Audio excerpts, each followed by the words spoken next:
How did it feel stepping back out on the court tonight? It felt great.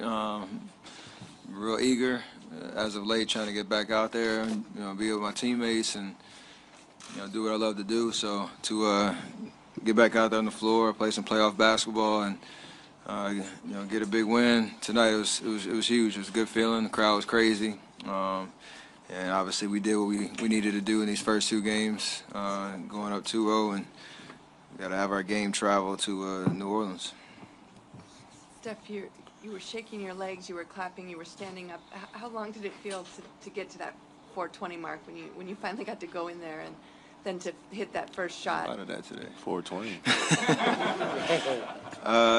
It was an eternity. It felt like, for sure. It was, when the lights come back on after starting lineups, you're usually in the that go kind of mind frame, and I had to kind of pace myself and be patient with it.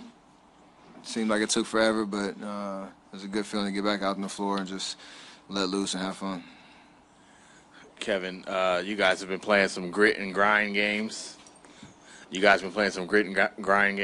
Like, when Steph is on the court, how does that change, like, the energy and the pace, and can you feel it? On offense, definitely picks the pace up for us, but I think defensively we stick to the same principles. When Steph's not out there, it's not a lot of, the off-ball movement, the space, that stuff is it's a little, obviously it's different to have him out there, but when he's out there, he's creating, just pace with his movement off the ball, just, in the pick and roll. Then you got two shooters in the corners with him and Draymond in the pick and roll. That just spreads the floor out for us even more. So I think on the defensive side of the ball, though, we still stick with what we do. Hey, Steph, it didn't take long for you to score, and we saw the tunnel shot beforehand. Were there any other signals kind of leading up to this week in terms of your regimen workouts that you felt like you're going to be back to normal?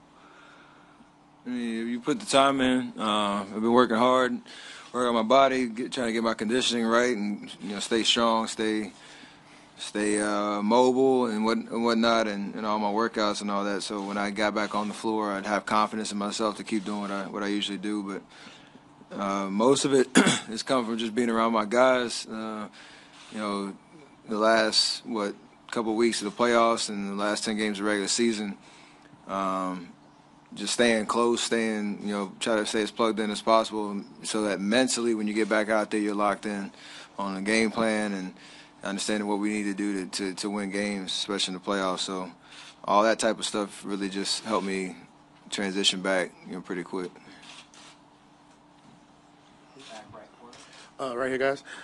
You guys have been here before, but what do you anticipate when you go up 2-0 in the series and then you got to go on the road and play that game 3, against a team that's probably going to be desperate to get that win? The first quarter, game 3 is important for us to really set a tone.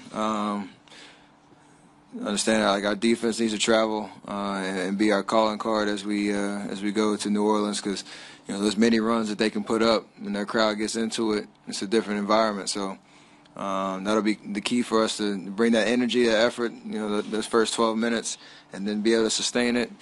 And honestly, we can really seize control of the series by how we show up in those first moments of the game if we really lock in and do what we're supposed to do. Kevin, you saw the exchange between Rondo and Draymond. What happened in your eyes at halftime? I didn't even see it. There's two guys just talking. I had a conversation before halftime, and I don't even know what they said, but it was nothing. Kevin, you had, I think, 14 on 6 to 17 in the first 3 quarters, and I think 15 in the fourth on 5 to 6. What got you going late? I settled down. I was rushing in the first half, first 3 quarters, rushing my shots. I'm more of a setup shop type of guy. Just figure stuff out, see the floor, and just then operate. And I was rushing a little bit too much. Then I missed a few trying to find it, so quickly. Shoot a quick 3 or not be disciplined on my fundamentals on my shot. But I just tried to slow down in the fourth. My teammates did a good job of slowing the pace for me and finding me in the post and moving off the ball as well to give me some space to work. And I was able to knock some shots down. Step right here. When you make the free throws, the crowd cheers MVP. How much fun do you have? How much tonight? I'm really just focused on knocking down free throws. It's really about it. Our crowd's crazy in general, and whatever opportunity they have to kind of pick us up and create that home court advantage that we rely on, that's big for us.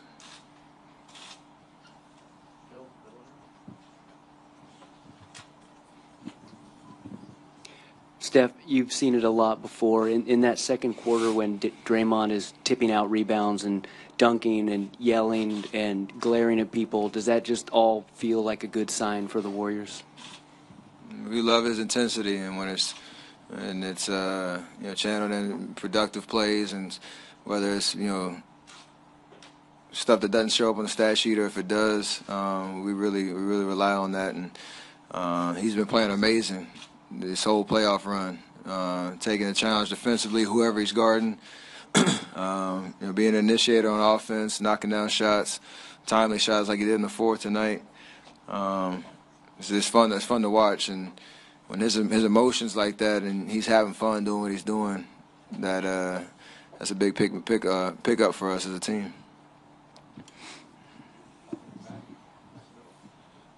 Kevin, what's Steph like when he can't play basketball? That's a good question. Very anxious. A couple days ago in practice, he just couldn't stop running and jumping and making weird noises, and so I'm glad he's back. I was a little worried about him for a second. Kevin right here. Oh, how tough is it? AD and Drew were held to 0 free throws tonight. How tough is it to play physical defense with those guys, but also stay disciplined and keep them off the free throw line? It's key. I mean, those guys are the most aggressive guys on the team, and I think they're really legit scorers, and they don't just barrel into the paint and try to get all layups and free throws. They guys are good in the mid-range, good at the three-point line. So I think we did a good job of just staying between them and the basket and not getting caught on their hips. That's when they usually get to the free throw line, when you get caught on their hip, and they can use their body to kind of shield you off, and then you're trying to block a shot and you swipe them over the shoulder or on the arm or something like that. So just staying in between them and the basket and just trying to make them shoot over you. I think we did a solid job of that. We have to be better, but both those guys shot 24 shots, and Drew had 24 points and AD had 25. So they're gonna make tough ones, but if we continue to just let they get high volume shots and the same amount of points, I think we can live with that. Last one for Ron. Steph, as much as you might enjoy shooting off the dribble, coming up court, what's it like to move without the ball for 10, 15 seconds to get a shot? And how have you sort of learned that or honed that over the years? It's always been a part of my game. High school, college, even in the pros, just trying to be versatile, whether you're on the ball, off the ball, still be a threat. Honestly, I watched a lot of Reggie growing up, and that was a guy that was the master at that, deception, change of speed, being physical, setting up guys coming off of screens and whatnot, and being able to turn that energy into squaring up and knocking down a shot. So, that's something that our offense is predicated on. If you don't have the ball in your hands, you can set screens, you can come off screens, you can move and still be a threat on the ball and open up so much space on the court. And at the opposite end of the day, you got to knock down shots and be ready to step up and do that when it's called for. Great, thank you.